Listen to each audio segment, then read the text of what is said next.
Mencionaré rápidamente los 7 espíritus de Dios que nombré en el evento pasado. Espíritu de Yahweh, espíritu de sabiduría, 2, espíritu de inteligencia, 3, espíritu de consejo, 4, espíritu de poder, 5, espíritu de conocimiento, 6, y espíritu de temor de el Señor. El temor de Yahweh, el temor de Jehová, que en otras versiones dice, no es miedo precisamente, no es reverencia. Esto nos lo revela y te das cuenta la diferencia entre quien tiene temor de Jehová o de Yahweh, quien le sirve y quien no le sirve. Aquí viene otra vez la mención de los justos y los injustos. Vamos a entender que el Señor hizo una adquisición maravillosa con su sangre. Estoy viendo aquí en Isaías capítulo 53, en el verso 10, con todo eso el Señor quiso quebrantarlo, sujetándolo a padecimiento. Está hablando del sufrimiento de Jesucristo. Cuando haya puesto su vida en expiación por el pecado, verá linaje. Esto es, entender que después de que haya puesto su vida por expiación del pecado, el Señor tenía aparentemente, ¿verdad?, 33 años, 33 años y medio cuando fue crucificado.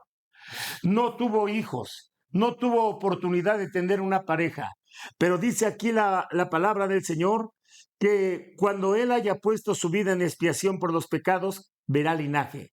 Solamente hay una manera de que nosotros veamos linaje. Nuestros hijos son de nuestro linaje, verá linaje y vivirá por largos días. Cuando la Biblia dice vivirá por largos días, lo leo, por ejemplo, en el Salmo 23, ciertamente el bien y la misericordia me seguirán todos los días de mi vida, y en la casa del Señor moraré por largos días. Está refiriéndose a estos largos días que es la propia vida eterna, vivirá por largos días. Y la voluntad del Señor será en su mano prosperada. Verá el fruto de su aflicción, de la aflicción de su alma, y quedará satisfecho con ese conocimiento de ver todo el fruto que trajo su sacrificio. Justificará mi siervo justo a muchos, llamará a muchos justos y llevará las iniquidades de ellos. Quiero decirte, cuando estoy viendo esto, puedo ver cuando creo que yo soy justo, no por lo que yo haya hecho, sino por lo que Él hizo. Soy el resultado de su sacrificio. Soy el resultado, soy el fruto de que Él haya muerto por mis pecados. Dice aquí, por tanto, en el verso 12, por tanto yo le daré parte con los grandes y con los fuertes repartiré despojos, por cuanto derramó su vida hasta la muerte y fue contado con los pecadores, habiendo él llevado el pecado de muchos y orado por los transgresores. Todavía parece que en mis oídos está esa preciosa palabra, Padre, perdónalos, no saben lo que hacen. El Señor sabía que muchas de esas personas que lo condenaron a muerte, que le escupieron, que le juzgaron, que le clavaron en la cruz, muchos de ellos iban a oír de su resurrección, iban a creer en el Cristo resucitado y muchos de ellos iban a ser salvos. El Señor estaba intercediendo aún por sus agresores. Por eso amo al Señor, porque me enseña tantas cosas de amor. Oíste que fue dicho a los antiguos, amarás a tu prójimo y aborrecerás a tus enemigos, mas yo les digo, amad, amen a los que los maldicen, bendigan a los que los ultrajan. Y Él nos puso un gran ejemplo. Y algo donde yo veo la diferencia entre el justo y injusto, para bien entender la justicia de Dios y quiénes somos los justos. Dice así en Malaquías, capítulo 3, que es el coco con el que han espantado a muchas personas, porque aquí en Malaquías capítulo 3 hablan acerca de el diezmo, pero ahorita no voy a hablar acerca de eso. Ahorita voy a hablar de los justos. Dice así en el verso 3:17, cuando yo actúe y los perdone, y serán para mí mi especial tesoro, ha dicho el Señor de los ejércitos, en el día que yo actúe y los perdone, como el padre que perdona a su hijo que le sirve. Entonces ellos volverán y discernirán la diferencia entre el justo y el malo, entre el que sirve a Dios y el que no le sirve. Hemos entendido que la gran diferencia está tan sencilla que todo se resume en el que cree, en el que es llamado el creyente. Abraham creyó y le fue contado por justicia, pero el que no cree, sino actúa, obra, da, cumple, obedece a este, toda su obediencia, todo lo que da, todo lo que cumple, todo lo que obedece, le es contado como deuda, como deuda.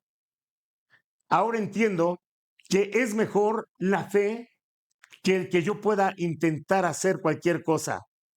Cierto, la justicia de Dios con el espíritu de conocimiento y revelación me han dado a conocer que eres hijo de Dios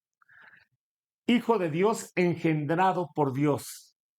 Cuando tú entiendes que el Espíritu Santo fue el que detonó, engendró tu ser como hija de Dios, como hijo de Dios, tienes no solamente el derecho, tienes la responsabilidad de tomar lo que Dios te ha dado, de reclamar la herencia que Dios te ha dado. Porque entre las potestades que el Señor te ha dado, esto es no nada más la herencia. Las potestades, por ejemplo, como la potestad de ser llamado hijo de Dios, o como la potestad de perdonar pecados.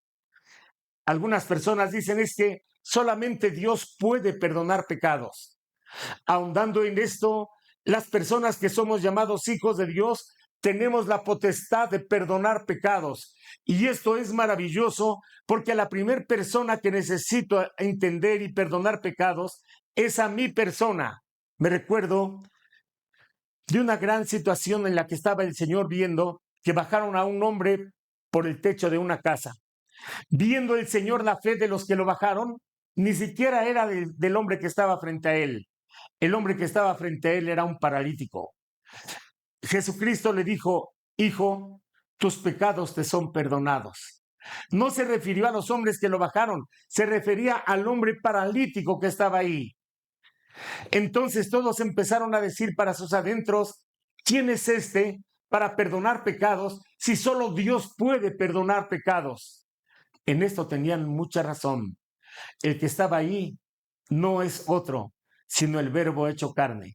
O sea, Jesucristo es Dios, Jesucristo es el Señor, Jesucristo es el Padre eterno, diciéndole al hombre que estaba paralítico, tus pecados te son perdonados. Y enseñándome que si hay algo que puede paralizar, enfermar, herir y matar a una persona, es la carga de conciencia de pecados, de maldad que a veces lleva dentro de él. Cuando tú te perdonas, perdonas fácilmente a tus enemigos también.